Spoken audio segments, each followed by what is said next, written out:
Halo pemirsa, selamat siang. Saya Dian Mirza. Inilah seputar iNews siang. Pemirsa, ugal-ugalan sebuah taksi menabrak lapak penjual bensin eceran di Tanah Abang, Jakarta Pusat hingga terbakar. Taksi tersebut sempat menabrak 3 sepeda motor dan kabur. Kobaran api ini berasal dari lapak penjual bensin eceran yang juga lapak tambal ban di kawasan Jalan Jati Baru, Tanah Abang, Jakarta Pusat. Api dengan cepat membesar membuat warga dan pengendara panik. Insiden disebut warga terjadi akibat aksi ugal-ugalan dari taksi hingga menabrak lapak bensin eceran. Taksi juga menabrak 3 motor hingga mengalami kerusakan parah. Usai kejadian, taksi langsung kabur. Api berhasil dipadamkan warga dengan alat seadanya. Taksinya lari nih. Oh. Ya udah tuh begitu nabrak nih. Nabrak apa, Bu? Itu tempat apa? No. Bensin eceran. Iya, bensin eceran. Terus langsung lari kata aksinya tadi, Bu. Taksinya langsung lari tadi. Pengemudi dan mobil taksi ugal-ugalan berhasil diamankan warga di sekitar Tanah Abang, kini dalam pemeriksaan polisi. Dari Jakarta, Rani Sanjaya melaporkan. Pemirsa, sebisa mungkin hindari berada di belakang truk saat ditanjakan. Tak kuat menanjak, sebuah truk melaju mundur di ruas tol Cipularang hingga menabrak kendaraan di belakangnya. Video amatir merekam saat truk melaju mundur gara-gara tak kuat menanjak di ruas tol Cipularang kilometer 117 arah Bandung. Jumlah kendaraan di belakangnya berhasil menghindar. Namun truk terus melaju mundur hingga menabrak truk lain dan menutup ruas jalan. Tidak ada korban akibat kecelakaan ini.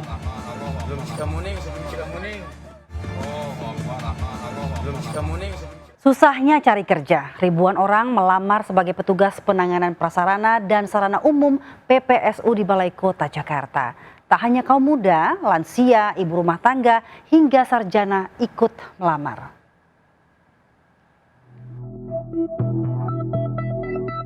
Sulitnya mencari pekerjaan membuat lowongan petugas penanganan prasarana dan sarana umum PPSU di Gedung Balai Kota DKI Jakarta diserbu pencari kerja. Gaji 5,3 juta rupiah sebagai pasukan orangnya juga menjadi magnet. Gedung Balai Kota Jakarta di Jalan Medan Merdeka Selatan, Jakarta Pusat masih dipadati puluhan pelamar dengan berbagai latar belakang, bahkan lansia, ibu rumah tangga, hingga lulusan sarjana. Sarjana ekonomi. Tahun berapa, Kak? Tahun 2023. Sampai sekarang belum kerja. Belum. Tapi saya aktif di freelance aja sih. Jadi kalau ada pekerjaan yang seperti event atau apa, saya tetap ikut buat pengalaman juga. Ya mudah-mudahan kuat. Bismillah. Jadi kena pensiun ya? Suami yang kena pensiun, saya udah berhenti. Jadi ibu yang ini kan Iya. cari nafkahnya buat anak ibu. Jadi ibu rumah tangga. Para pelamar berharap proses perekrutan PPSU dengan kuota 1.100 orang transparan dan mereka mendapatkan peluang untuk diterima. Dari Jakarta, Rani Sanjaya, iNews melaporkan. Tagihan listrik mencapai 12,7 juta. Seorang nenek penjual gorengan menangis dan minta pengampunan. Sang nenek mengaku tak sanggup karena hanya memiliki nafkah dari berjualan gorengan.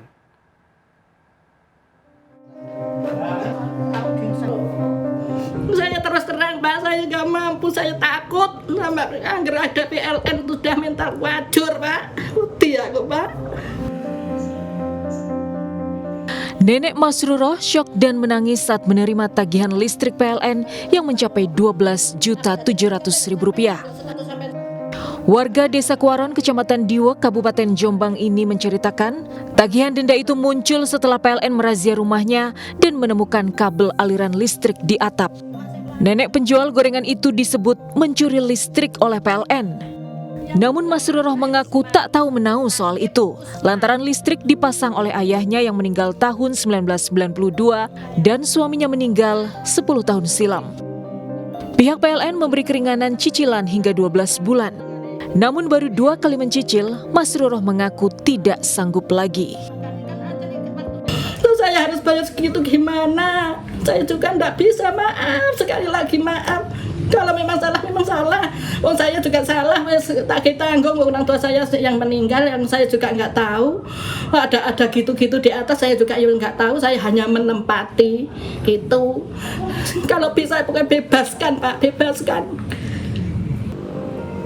Pihak PLN mempersilahkan Mas Ruro untuk meminta penghapusan tagihan dan denda ke kantor pusat PLN di Jawa Timur. Kalau keringanan dari PLN itu bisa diangsur, Pak, tapi itu harus menempel pada ID pelanggan, setidaknya itu dayanya sama, karena ini dulu kan dayanya itu 2.200, jadi setidaknya itu daya yang pasang baru harus dialiri juga 2.200, nanti bisa dicicil, tapi itu persetujuannya bukan dari unit, karena memang langsung dari General Manager UID Jawa Timur.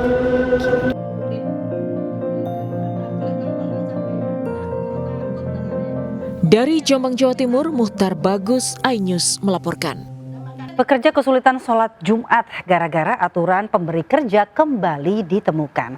Kali ini sebuah toko tekstil di Surabaya, Jawa Timur meminta karyawannya untuk sholat Jumat bergiliran. Oh, diganti sudah? Ganti, tapi nggak mau. Jelas saya nggak mau, Pak. Wakil Wali Kota Surabaya Armuji mendatangi salah satu toko tekstil untuk mengkonfirmasi adanya aduan soal sholat Jumat bergiliran. Pemilik toko tekstil, Prakas, menerapkan aturan itu kepada karyawan laki-laki yang bekerja di tokonya. Tak hanya soal larangan sholat Jumat, pemilik toko juga menggunakan rekening bank pribadi milik karyawan untuk operasional perusahaan. Usai mediasi, pemilik toko berjanji tidak lagi menerapkan sholat Jumat bergiliran. Kok ada sholat Jumat yang digilir, ya kan nggak boleh. Tapi perusahaan akan memperbaiki. Terus masalah BPJS nanti semuanya akan dikasih. Jam kerja yang 12 jam tadi, kan ini melebihi pelanggaran tenaga kerja. Sebelumnya larangan sholat Jumat juga terjadi di UD Sentosa Sil di Surabaya, Jawa Timur. Pemilik UD, Jan Huadiana, memotong upah pekerja sebesar 10.000 jika Jumatan lebih dari 20 menit. Larangan sholat Jumat itu terungkap saat Wamenaker melakukan sidak kasus penahanan ijazah karyawan di perusahaan tersebut. Menteri Agama menegaskan larangan sholat Jumat bagi karyawan jelas melanggar HAM dan perusahaan bisa dikenakan sanksi berat. Dari Surabaya, Jawa Timur, Hari Tambayong, iNews melaporkan. Setelah Surabaya, Wamenaker Immanuel Ebenezer kesal tidak ditanggapi perusahaan saat sidak atas aduan penahanan ijazah belasan mantan karyawan. Sementara Pemkot Surabaya telah membantu pengembalian 16 ijazah karyawan dari berbagai perusahaan. Dipaksa memaksa kamu. Siapa yang memaksa? Itu kurang ajar begitu ya ngomong paksa. Wakil Menteri Tenaga Kerja Immanuel Ebenezer kesal tidak ada satupun pimpinan yang bisa ditemui saat sidak ke Sanel Tour dan Travel di Jalan Tuku Umar, Pekanbaru. Bahkan kedatangannya tidak ditanggapi terkesan dihiraukan. 12 mantan karyawan Sanel Tour dan Travel mengadu ijazah mereka ditahan selama 6 tahun. Jika dalam waktu dekat ijazah tidak dikembalikan, maka perusahaan terancam disegel bahkan ditutup. Kayak tadi mereka mau nyari kerja akhirnya nggak bisa, kenapa ijazah ditahan? Ini kan keterlaluan menurut saya. Dan di Surabaya terjadi juga di Riau dan saya yakin terjadi di mana-mana. Dan kita akan melakukan sidak itu ke semua tempat, kita nggak peduli. Berarti aman. Secara tanggung jawab saya udah putus, udah selesai. Di tahun berapa tuh? Di 2019 itu. 2019 ya, tuh. Tapi dari sampai 2020 saya mengurus, tetap nggak bisa dikeluarin. Tidak jadi. Tak hanya Pekanbaru, Disperinaker Kota Surabaya menerima 36 laporan aduan ijazah ditahan oleh 12 perusahaan. 16 ijazah telah berhasil dikembalikan ke pemiliknya, sementara sisanya masih dalam proses dan verifikasi. Pemkot Surabaya telah membuka posko pengaduan di 3 lokasi, kantor Disperinaker Surabaya, lobi Balai Kota, serta kantor Disnaker Trans Jawa Timur yang beroperasi selama 3 bulan. Tim kontributor iNews melaporkan. Setelah uang tunai 5,5 miliar rupiah di Jepara, Kejaksaan Agung kembali menyita barang bukti terkait suap vonis lepas korupsi ekspor CPO. Kali ini berupa kapal pesiar di Jalan Dermaga Marin, Pademangan, Jakarta. Kapal pesiar milik Arianto Bakri bertuliskan Sosei bergambar cherry dengan bendera Indonesia dan Amerika Serikat. Sementara satu kapal lainnya berwarna hitam dengan nuansa merah di kursi kapal. Penyidik juga telah menyita kapal Scorpion, sementara terhadap satu kapal lainnya masih minta persetujuan pengadilan karena terkait ukuran tonase. Penyidik juga menyita 130 helm yang harga satuannya mencapai jutaan rupiah.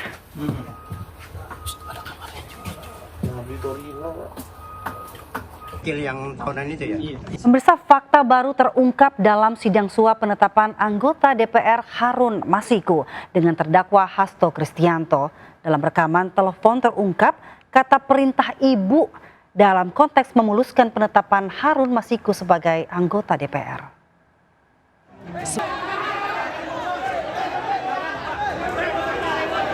Sidang lanjutan kasus suap penetapan anggota DPR Harun Masiku dengan terdakwa Hasto Kristianto diwarnai kericuhan.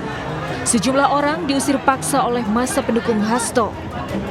Sempat terjadi baku hantam antara kedua kubu. Tak hanya diwarnai kericuhan, sejumlah fakta baru juga terungkap dalam sidang. Sidang dihadiri saksi anggota Bawaslu RI Agustiani dengan mantan kader PDIP Saiful Bahri. Dalam bukti rekaman telepon antara Agustiani dan Saiful Bahri, terungkap kata perintah ibu dan garansi saya. Melalui telepon, Saiful menyebut adanya pesan dari Hasto soal adanya perintah dari ibu dan siap menjadi garansi dalam proses PAB meloloskan Harun Masiku. Lalu siapakah ibu yang dimaksud dalam rekaman itu? Pengacara Hasto Kristianto, Roni Talapesi, membantah kata ibu merujuk pada ibu ketua partai Megawati Soekarno Putri. Roni menyebut Saiful kerap mencatut nama secara asal. Sebelumnya, KPK mendakwa Hasto Kristianto merintangi penyidikan Harun Masiku. Hasto juga didakwa menyuap mantan komisioner KPU Wahyu Setiawan 600 juta rupiah untuk meloloskan Harun Masiku dalam proses PAW. Tim Liputan iNews melaporkan. Pemirsa, iNews Media Group, MNC Financial Services dan PT Mitra Pedagang Indonesia atau MP Store menjalin kerjasama pengembangan digitalisasi layanan keuangan. Kolaborasi ini bertujuan untuk memperluas akses layanan secara digital bagi jutaan pelaku usaha mikro, kecil, dan menengah di seluruh Indonesia. Kerjasama antara iNews Media Group, MNC Financial Services, dan PT Mitra Pedagang Indonesia atau MP Store ditandai dengan penandatanganan kerjasama CEO iNews Media Group Angela Tanusudibyo, Direktur Utama PT MNC Capital Indonesia Tbk Yudi Hamka, Managing Director and CFO iNews Media Group Ruby Panjaitan, dan CEO MP Store Abdul Muiz Aat di gedung iNews Tower Kebon Sirih, Jakarta Pusat. Kerjasama ini bertujuan untuk menjalin kolaborasi strategis guna memperluas akses layanan keuangan dan digitalisasi bagi jutaan pelaku UMKM. Karena saya sangat yakin kalau MNC Group dengan segala ekosistemnya dan MP Store kita bersama-sama, kita bisa create value yang lebih lagi untuk society. We can create more values untuk society. Sebagai televisi berita nomor 1 di Indonesia, kami coba berpartisipasi juga untuk pengembangan yang lebih besar lagi daripada ekosistem MP Store, dan juga nanti bisa kita gabungkan dengan ekosistem iNews Media Group dan MNC Financial Services. Kerjasama ini juga diyakini mampu membuka jalan bagi peningkatan kapasitas usaha dan pendapatan para pelaku UMKM, khususnya di segmen warung tradisional dan pedagang. Dari Jakarta, Nata Arman, Rega Firdaus, iNews melaporkan.